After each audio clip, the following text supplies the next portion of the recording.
Hi guys, मैं कनक भारती। आप सभी का हमारे चैनल यूट्यूबनेस्ट में वेलकम है। मैं आज आप लोग के सामने एमएड फर्स्ट सेमेस्टर का जो असाइनमेंट क्वेश्चन है वो एक्सप्लेन करूँगी। यह क्वेश्चन जो है CC1 का है। जैसा कि हम लोग जानते हैं एमएड में 4 सेमेस्टर होता है और 2 साल का ये कोर्स होता है। तो अभी ये मेरा पहला सेमेस्टर का एग्ज़ाम होने वाला है और इसके लिए मैं असाइनमेंट क्वेश्चन लिखी हूँ। तो इसमें जो क्वेश्चन है CC1 का, इस पेपर का नाम है psychology of learning and development. ये CC1 का क्वेश्चन है। इसका क्वेश्चन क्या मिला था? प्रेरणा के लिए आवश्यक सामग्री, मूल्य और प्रत्याशा एवं बंडूरा का आत्म प्रभावकारिता का सिद्धांत का वर्णन करें।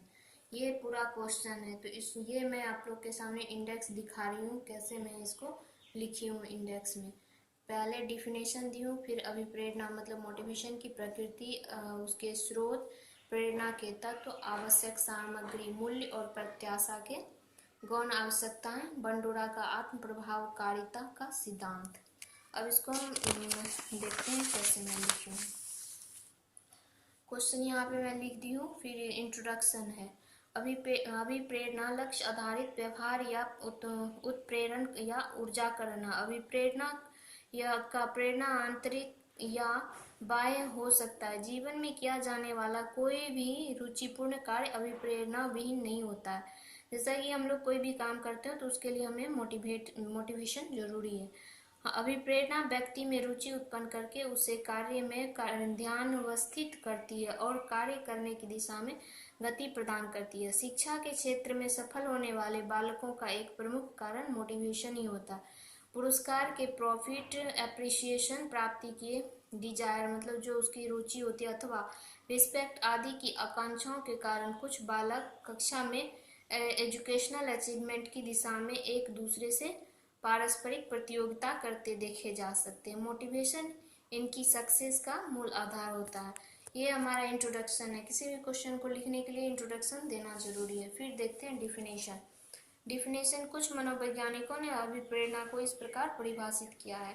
अकॉर्डिंग टू गुड, ये साइकोलॉजिस्ट हैं, उनका नाम। किसी कार्य को प्रारंभ करने, जारी रखने और नियंत्रित बनाने की प्रक्रिया को मोटिवेशन कहते हैं। अकॉर्डिंग टू गिलफोर्ड, अभिप्रेरणा एक आंतरिक दशा या कारक है। यहाँ पे नंबरिंग में मिस्टेक कर दी हूँ, वो देख लीजिएगा आप लोग। फिर नेक्स्ट साइकोलॉजिस्ट का ये डिफिनेशन, जिसकी प्रवृत्ति क्रिया को प्रारंभ करने या बनाए रखने की होती है। अभिप्रेरणा की प्रकृति। अभिप्रेरणा की क्या प्रकृति है? अभिप्रेरणा एक आंतरिक दशा है। सेकेंड पॉइंट, अभिप्रेरणा में क्रिया प्रारंभ होती है, अभिप्रेरणा में क्रिया जारी रहती है। अधिगम को अभिप्रेरणा द्वारा हासिल करना आसान हो जाता है। अभिप्रेरणा का जन्म किसी न किसी आवश्यकता से होती है। फिर इसके स्रोत को देखते हैं। अभिप्रेरणा के निम्न स्रोत हैं: प्रेरक, इहा या चालक, आवश्यकता, प्रोत्साहन। प्रेरक में उसको हम एक्सप्लेन किए हैं। व्यक्ति का व्यवहार स्वोद्देश्य होता है। अपने प्रत्येक व्यवहार से वही किसी उद्देश्य की पूर्ति करता है। वह किसी आंतरिक प्रेरणा से प्रभावित होता है। व्यक्ति के अंदर उपस्थित मनोशारीरिक दशाएं जो किसी कार्य विशेष को प्रेरित करती है, प्रेरक कहलाती है। प्रेरक शब्द कार्य विशेष को प्रेरित करती है। प्रेरक शब्द, यहाँ पे ये लाइन दोबारा डबल टाइम लिख दी हूँ। प्रेरक शब्द काटने से अच्छा था कि इसको मैं ऐसे ही छोड़ दी हूँ। प्रेरक शब्द प्राणी की क्रियाशीलता के साथ क्रियाशीलता के लक्ष्य तथा दिशा का भी आभास होता है। प्रेरक के अर्थ वही नहीं है जो स्टिमुलस के हैं, मतलब जो स्टिमुलस होते हैं उसका स्टिमुलस किसी विशेष रिस्पॉन्स की ओर इंडिकेट करता है। उत्तेजक किसी क्षणिक स्थिति में उत्पन्न होता है, जबकि प्रेरक उत्तेजक के पूर्व ही उपस्थित रहता है। जैसे गर्म वस्तु पर हाथ छू जाने से झटका देना प्रेरक के परिणाम स्वरूप नहीं है। हाँ, पानी से भरा बर्तन देखकर जलन के दर्द को कम करने के लिए हाथ को पानी में डुबा लेना प्रेरक के फलस्वरूप अवश्य है। यहाँ पानी से भरा बर्तन उत्तेजक है तथा दर्द को कम करने की चाहना प्रेरक है। सेकेंड पॉइंट है इहा। अकॉर्डिंग टू डैसील, यह शक्ति का वह मौलिक स्रोत है जो व्यक्ति को क्रियाशील कर देती है। प्रेरक शब्द का प्रयोग मनुष्य की प्रेरणा के संबंध में होता है। यह शब्द का प्रयोग भी प्रेरक शक्तियों के संबंध में किया जाता है, परंतु यह प्रधानतः पशुओं की प्रेरणा से रिलेटेड है। शरीर के अंदर आवश्यक वस्तुओं जैसे भोजन, पानी आदि की एब्सेंस में तनाव उत्पन्न होता है, जो प्राणी को क्रियाशील बनाता है। यह शारीरिक तनाव की स्थिति जो प्राणी को क्रिया करने के लिए तैयार करती है, शारीरिक यह कहलाती है।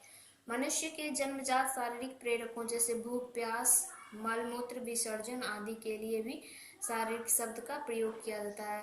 दिशा ज्ञान होने पर यह प्रेरक कही जा सकती है। अगला पॉइंट है आवश्यकता। इसके अंदर हम लिखे हैं अकॉर्डिंग टू बोरिंग एंड लैंगशील्ड, ये साइकोलॉजिस्ट हैं, इनके हिसाब से जो आवश्यकता है क्या है, आवश्यकता प्राणी के अंदर का वह तनाव है जो उसे उद्देश्य व्यक्ति लक्षित प्रोत्साहन की ओर प्रवृत्त करता और उसकी प्राप्ति के लिए क्रियाओं को उत्पन्न करता है। प्राणी को जीवित रहने के लिए अनेक आवश्यकताएं रहती हैं। इन आवश्यकताओं में शारीरिक आवश्यकता प्रमुख है। भोजन, पानी, मलमूत्र विसर्जन, विश्राम आदि आवश्यकताओं के अभाव में शारीरिक संतुलन बिगड़ जाता है। अतः इन आवश्यकताओं की पूर्ति के लिए व्यक्ति क्रियाशील होता है। इस प्रकार नीड्स की पूर्ति होने से फिजिकल अनबैलेंस दूर होता और संतुलन की पुनः प्राप्ति होती। नेक्स्ट पॉइंट है प्रोत्साहक, जिसको हम लोग इंसेंटिव भी कहते हैं। ये जो है अकॉर्डिंग टू हिलगार्ड, ये भी साइकोलॉजिस्ट है। सामान्यतः उचित प्रोत्साहक वह है जिसके प्राप्त होने से यह की तीव्रता कम होती है। जहाँ से व्यक्ति में आवश्यकता और यह की समाप्ति होती है, वहां से प्रेरक का उदय होता है। प्रेरक व्यक्ति के अंदर होता है, जबकि प्रोत्साहक व्यक्ति के बाहर। प्रोत्साहक लक्ष्य वस्तु है जो प्रेरक को प्रभावित करती है, जैसे पारितोषिक।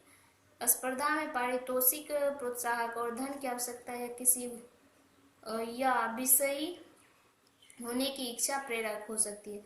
प्रोत्साहक का उद्देश्य प्राणी को किसी विशेष दशा की ओर आकर्षित करता है। प्रेरणा के तत्व, अगला पॉइंट क्या है, अगला हेडलाइन प्रेरणा के तत्व है।